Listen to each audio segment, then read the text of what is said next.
সুপ্রিয় দর্শক, আসসালামু আলাইকুম রহমতুল্লাহি বারাকাতু।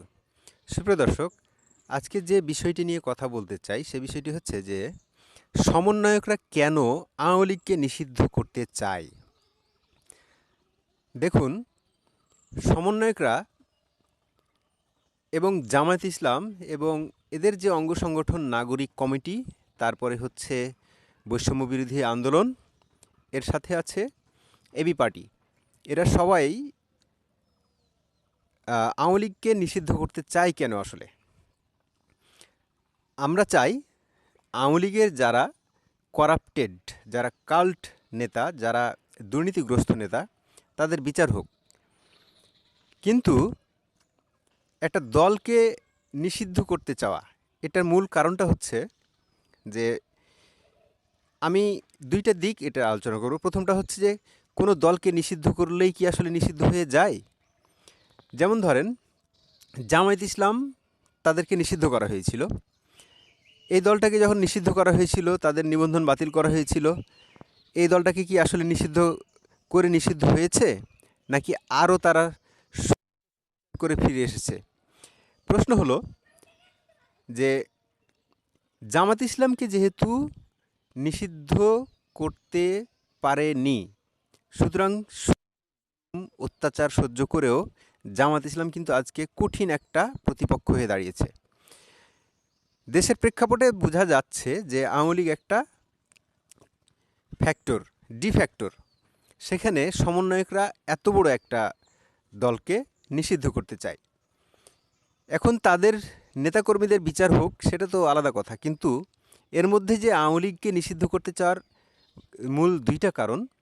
তার প্রথম কারণটা হচ্ছে যে আওয়ামী লীগকে নিষিদ্ধ করলে সমন্বয়করা মনে করে এটা তাদের আসলে আবেগ, কিংবা তাদের এটা হচ্ছে যেটাকে বলে হচ্ছে হিম্মত, কিংবা তাদের এটা মনে হতে পারে যে আওয়ামী লীগকে নিষিদ্ধ করলে এটা সারা জীবনের মতো নিষিদ্ধ হয়ে যাবে।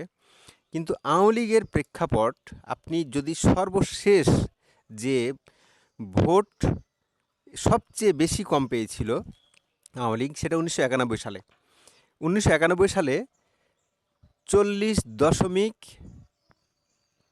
মানে 5 আর কি, মানে অর্থাৎ 40.5%। অর্থাৎ আপনি যদি বর্তমান প্রেক্ষাপটে চিন্তা করেন, তাহলে জনগণ বেড়েছে, জনগণ বাড়লে তাদের ভোটারও বেড়েছে। আপনি কমপক্ষে চিন্তা করতে পারেন যে যখন তারা খুবই খারাপ করে, তখনও আওয়ামী লীগের ভোটার সংখ্যা 40%। তাহলে 40% যদি হয়, তাহলে এখনও তাদের 5 কোটির মতো ভোট বাংলাদেশে আছে। ধরে নেন যে তারা কিছুটা তাদের ইমেজ ইস্যুর কারণে তাদের ক্ষতিগ্রস্ত হয়েছে তারা। এখন এই যে সব মিলে বাদ দিলেও 3 কোটি যে ভোট থাকে, 4 কোটি ভোট থাকে, এই ভোটটি তাহলে কোথায় যাবে? সমন্বয়করা বুঝতে পারতেছে না যে তারা নিজেদের পায়ে নিজেরাই কুড়াল মারবে। যদি এই দলটিকে তারা ভোট ব্যান্ড করতে চায়, বাতিল করতে চায়, তাহলে পক্ষান্তরে তারা নিজের পায়ে কুড়াল মারবে। আর আওয়ামী লীগকে নিষিদ্ধ করলেই নিষিদ্ধ হবে না। কারণ হচ্ছে কি, আওয়ামী লীগ কোনো একটা ছোটোখাটো দল নয়। যেমন ধরে নেন সিপিবি, কমিউনিস্ট, এরকম কোনো দল নয় যে আওয়ামী লীগকে নিষিদ্ধ করতে চাইলে আওয়ামী লীগ নিষিদ্ধ হয়ে যাবে। তাহলে আওয়ামী লীগ যেভাবে হোক, আপনি বাংলাদেশের প্রেক্ষাপটে আপনি যদি মুক্তিযুদ্ধের ইতিহাস লিখতে চান, তাহলে আওয়ামী লীগ নিষিদ্ধ হবে না। আপনি যদি সব কিছু চিন্তাভাবনা করেও যদি আপনি চিন্তা করেন যে আওয়ামী লীগকে আপনি নিষিদ্ধ করবেন, তারপরেও আপনি 52-এর ইতিহাস লিখতে গেলে আওয়ামী লীগ আসবে। আপনি 68-র গণ অভ্যুত্থান যদি লিখতে যান, তারপরে আওয়ামী লীগ আসবে। আপনি 71-এর পটভূমি, অর্থাৎ 71-এ যাদের হাত দিয়ে এই দলটি বাংলাদেশ নামক যে রাষ্ট্রটি জন্ম হয়েছিল, সে রাষ্ট্রটিকে যদি আপনি লিখতে চান, তাহলে আওয়ামী লীগের ইতিহাস লেখা হবে। তাহলে এটা কি ছাত্ররা বুঝতেছে না?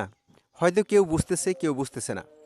এদের মধ্যে যারা বুঝতেছে তারা হয়তো বা কিছুটা তারা নমনীয়, কিন্তু একটা অংশ আছে খুব ভোকাল। যেমন হাসনাত আবদুল্লাহ, সার্জিসরা, তারা প্রকাশ্য ডিক্লেয়ার করে হয় আওয়ামী লীগ থাকবে, না হয় আমরা থাকব। এখন কথা হচ্ছে, আমি যে পয়েন্টটা নিয়ে কথা বলছিলাম, জামায়াতে ইসলামকে নিষিদ্ধ করা হয়েছিল। জামায়াতে ইসলামকে যখন নিষিদ্ধ করা হয়েছিল তখন জামায়াতে ইসলাম চলে গেছিল আন্ডারগ্রাউন্ডে। এই আন্ডারগ্রাউন্ডে চলে যাওয়ার পরেই কিন্তু এই দলটি চোরা গুপ্তা হামলায় দেশের কতগুলো ক্ষতি সাধন হয়েছে সেটা বলা যাবে না। সুতরাং আওয়ামী লীগকে নিষিদ্ধ করতে চাইলে নিষিদ্ধ হবে না, আওয়ামী লীগকে নিষিদ্ধ করতে চাইলে এরা আন্ডারগ্রাউন্ডে চলে যাবে।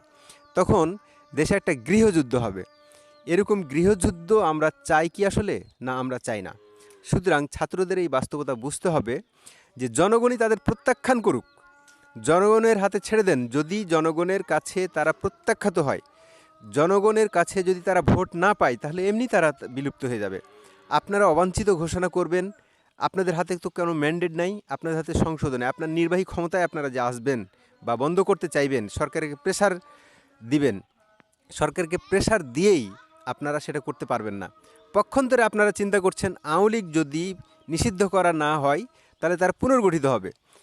আওয়ামী লীগ আপনারা নিষিদ্ধ করেন আর না করেন, আওয়ামী লীগ এমন কোনো ছোটোখাটো একটা সংগঠন নয় যে আপনারা নিষিদ্ধ করে দিবেন। প্রত্যেকটা এলাকায় কম হোক বেশি হোক আওয়ামী লীগের ভোটার আছে, যারা নিরীহ ভোটার, তারা কখনোই নৌকা ছাড়া ভোট দেয় না। সুতরাং এদেরকে আপনারা যদি ভোট দিতে না দেন তাহলে ভোটটা যাবে কোথায়? সমন্বয়করা আপনারা ভুল করবেন। যদি এই ভোটটিকে আপনারা অস্বীকার করতে চান তাহলে আবারও একটা একপাক্ষিক নির্বাচন হবে এবং একপাক্ষিক নির্বাচনে এখানে বিএনপি লাভবান হবে। সুতরাং আপনারা যদি আওয়ামী লীগকে নিষিদ্ধ না করেন তাহলে আপনারা মনে করছেন কখনো আওয়ামী লীগ সংগঠিত হলে আপনাদের উপরে খড়গ নেমে আসবে। আপনারা এই চিন্তা করেই আপনারা এটা করছেন। সুতরাং আওয়ামী লীগকে নিষিদ্ধ করার চিন্তাভাবনা বাদ দেন এবং আপনারা আপনাদের রাজনীতি করুন। সুপ্রিয় দর্শক, আপনারা কে কী চিন্তা করছেন, আপনাদের ভিন্নমতকে আমি রেসপেক্ট করি। দর্শক, আজকে এখানেই। চ্যানেলটি নতুন, সাবস্ক্রাইব করে সাথে থাকবেন। কথা হবে অন্য কোনো একটি প্রসঙ্গ নিয়ে, অন্য কোনো একটি ভিডিওতে। সে অপেক্ষায় ভালো থাকবেন। আসসালামু আলাইকুম রহমতুল্লাহি ওয়া বারাকাতুহু।